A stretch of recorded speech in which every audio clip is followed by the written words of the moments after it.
প্লাজাতে, যেটা আমরা পুজোর সময় এসে থাকি। আর রাত্রিবেলা আমি প্রথমবার আসছি, ভীষণ সুন্দর ভিউটা ছিল।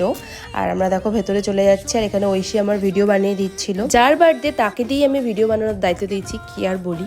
তো চলো ভেতরে ডেকোরেশনটা তোমরা দেখে নাও, ভীষণ সুন্দর।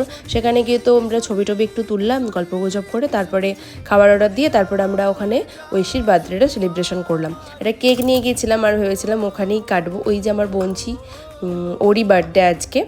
তো চলো এবার কেক কাটিংটা করে ফেলি আমরা সবাই মিলে। কোনো বছর ওর বার্থডে এরকম কোনো প্ল্যান করা হয়নি, তাই এবছর ভাবলাম কোলাঘাটে যাই আর ওর বার্থডেটা সুন্দরভাবে সেলিব্রেশন করি। দেখো এখানে কেকটাও নিয়ে আসা হয়ে গেছে। ওই সেখানে কেক কাটিং করা স্টার্ট করে দিয়েছে, আর ওর মুখ দেখে বুঝতেই পারছো কতটা খুশি, কারণ ও এরকম সেলিব্রেশন আগে ও বলতে চাইছে ওর হয়নি, তাই জন্য একটু বেশিই খুশি হয়েছে। আর ফ্যামিলি নিয়ে গেছি, সবাই বেশ আনন্দ করছে, বেশ ভালো লাগছে। আর সেদিন সন্ধ্যাটা আমাদের খুবই ভালো কেটেছিল। এবার দেখো কেক কাটিংয়ের পর ওর মাকে ও দিদুন